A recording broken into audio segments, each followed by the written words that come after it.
The media is melting down again about the fact that way too many women are waking up and realizing that birth control pills just probably aren't it. Oh my God! Okay, it's happening. Everybody stay calm. What's the procedure, everyone? And weren't it for the last several decades that they've been shoved down our throats by big pharma and most of the healthcare professionals in our life. And of course, completely expectedly, who is to blame?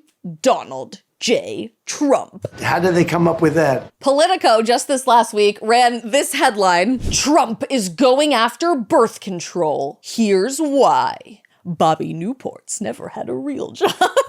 Bobby Newport's never had a real job in his life. Bobby Newport. Bobby Newport. And we'll get into all of that. But, you know, I'm incredibly transparent about my own experience with birth control because I think it matters for our generation to just be honest about why so many young women are quitting the pill. Like most of the women my age, I was first put on hormonal birth control pills when I was 15 years old because I had run through every other pharmaceutical product on the market for horrible systemic acne. And if you've ever been a teenage girl, you'll know that's just about a death sentence for your self-esteem, your social life, getting brutally bullied by everyone else in high school. It's not fun. So I was willing to try just about anything and everything to finally have clear skin that I didn't feel the need to cake pounds of makeup on top of in order to remotely feel good about myself. Which is why eventually, after trying everything else on the market, I landed at Accutane, which at the time, I'm not sure if this is still true, required that you also be on an actual birth control pill while you took Accutane as a medication.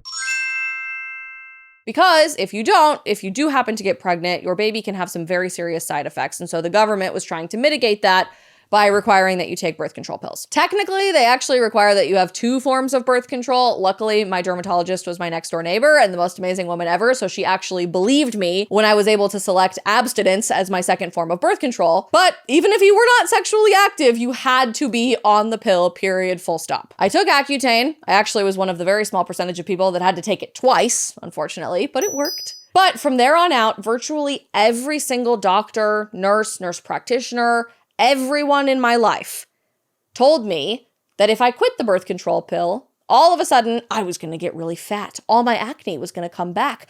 I would be crippled with periods. And who wants to get their period, Isabel? Even though, logically speaking, especially as a scientist, I should have taken the time, logically, to sit there and think, not getting your period every month is probably a sign that something is really, really wrong as an adolescent and young adult, young woman. But I didn't, because every single expert out there told me I had to stay on it, whatever the reason.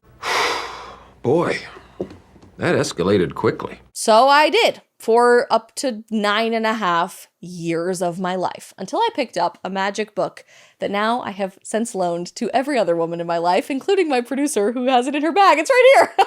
Thanks, Jess. This is Your Brain on Birth Control by Dr. Sarah Hill. This woman is an absolute brilliant writer. She is currently a professor at Texas Christian University, go Frogs. And this book completely broke my brain. I suppose that was the point. And I instantly threw my birth control in the trash. Turns out the very serious mental health issues I had been dealing with throughout all of my teenage years and into my college experience could probably be explained by the magic pill I was taking every single night. My dating history, being attracted to not really the right type of guy, could probably be explained to the birth control pill completely changing who I was attracted to. The fact that I had lost interest in a lot of my hobbies and my biggest passions in life. The fact that I had a weird stress response.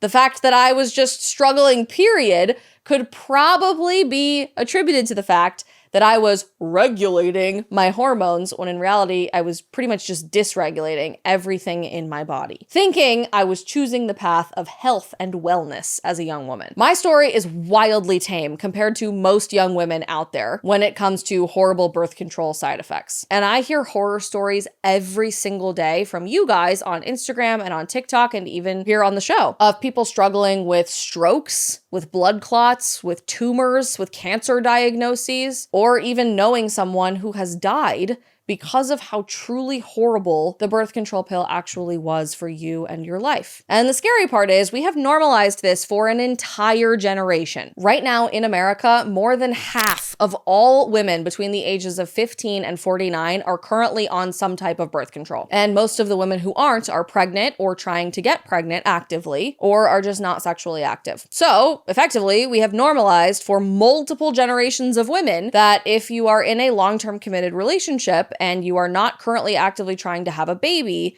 you must be on this hormonal regulation system in order to be healthy, which is objectively a lie pushed by the pharmaceutical industry. So, knowing all of that, why is the media freaking out about this? The more of us that have been honest about it, the more we are seeing a revolution of young women across the political spectrum. It doesn't matter whether you agree with Trump or conservatism or generally traditional family values or not, throw their birth control in the trash too. Back to it in just a second, but first, in case you are not paying attention, Mother's Day is right around the corner, people, and if you're anything like me, you've probably put off finding a gift up to this point. And also, finding a gift for the moms in your life that actually feels meaningful can be really tough. So many options end up feeling generic or rushed, and that's why I was so excited to discover our friends at Kexi, a family-owned bakery that truly puts so much love into what they do. They have created a special Mother's Day cookie box this year filled with amazing flavors crafted just for moms. They are delicious. We love Kexi cookies in my house. I am nothing if not a cookie snob, okay? It cannot be too crunchy. It can't be too sweet. It can't be too overwhelming. It's got to be just right. And every single Kexi cookie I've tried up to this point has hit that perfect sweet spot. No pun intended. What I love the most, though, is that they don't feel like a grab something quick kind of gift that you give to someone. Kexi cookies feel personal, like you really put thought into it. Flowers are always wonderful, and you should get the mom in your life flowers, but cookies are something that she can actually sit down, savor, and enjoy. Their German chocolate cookie is absolutely delicious. Their Texas chocolate chip cookie, chef's kiss, classic, rich, done right. Plus, their Mother's Day box arrives in a beautifully designed, limited edition, beautiful package, so you don't even have to wrap it yourself. They will ship it straight to your door or directly to your mom's, which makes everything so easy. But heads up, these are limited. They do sell out every single year, so do not wait. You can go to Kexi.com to order your Mother's Day box today. And if you want to try anything else, you can also use code Isabel for 15% off all of their other products.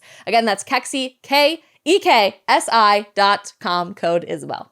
And while we're talking about young women everywhere, I hear a lot from young women that they are just really sick and tired of all the ridiculous indoctrination on college campuses, which is why we are so proud to be supported by our friends at Grand Canyon University, an affordable, private, nonprofit Christian university based in beautiful Phoenix, Arizona. People out there say higher education is outdated and irrelevant, but GCU doesn't settle for the status quo, they shatter it. At GCU, they have academically rigorous, industry-driven programs that are built to move at the speed of relevance, with practical skills and career readiness and opportunities for every learner. GCU believes that education should not be a privilege, but instead an affordable path forward for everyone. And because of that, they have kept their tuition at the exact same rate on the traditional campus for the past 17 years, and are going to continue doing that into the 2026-27 academic year. Plus, they awarded over $400 million in institutional GCU scholarships back in 2025 to support and encourage education.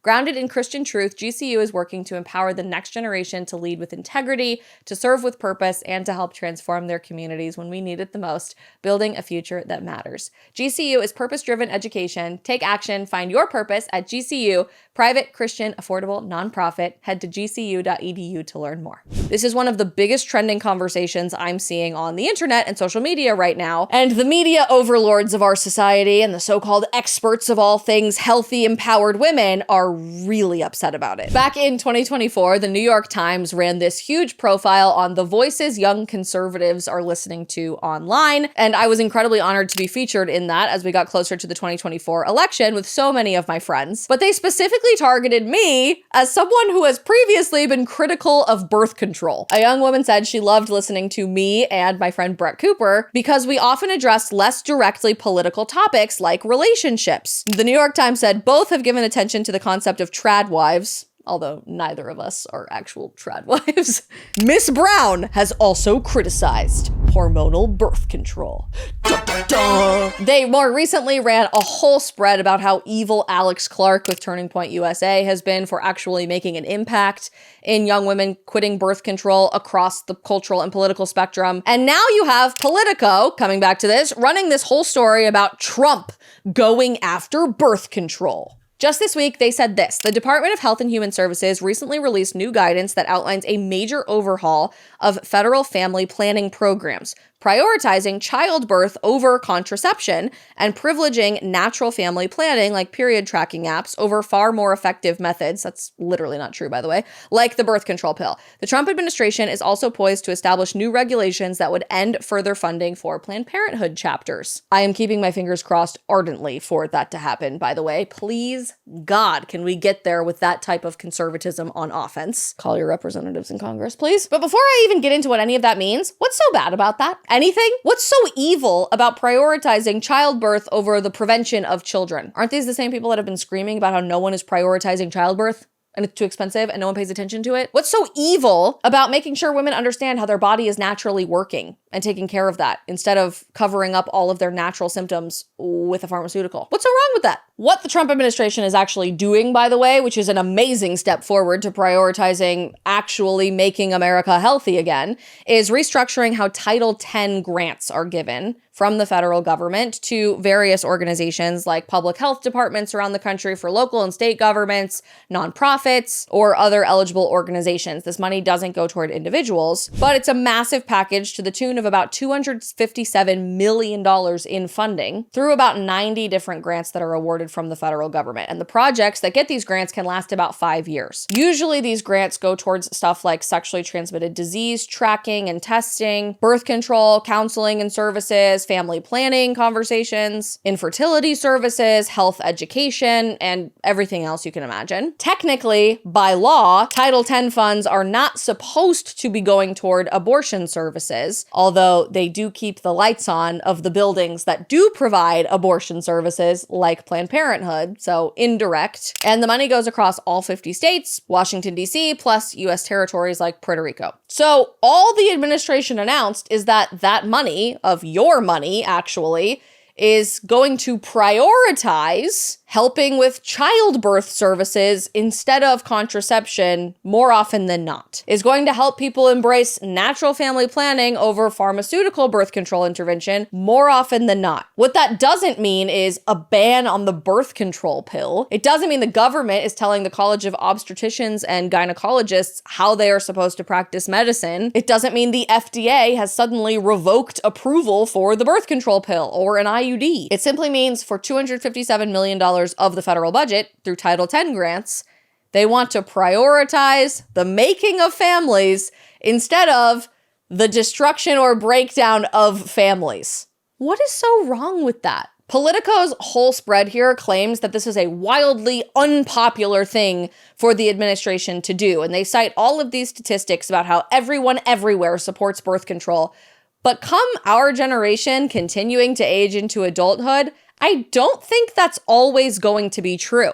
Ask any woman under the age of 40 if she has a birth control horror story in her own life or in her friends' and family's lives. I guarantee you 8 times out of 10, someone probably has one. And I'm sure you guys do too. So classic that the mainstream media doesn't really understand what actual real people are living through every day. Or maybe they do and they're just choosing to blatantly ignore it. But I think we should tell them what's actually happening with this pharmaceutical intervention that was promised to save every problem in our lives and actually has only created infinite problems instead. What's your why I quit birth control story or your birth control horror story? Drop it in the comments of today's episode.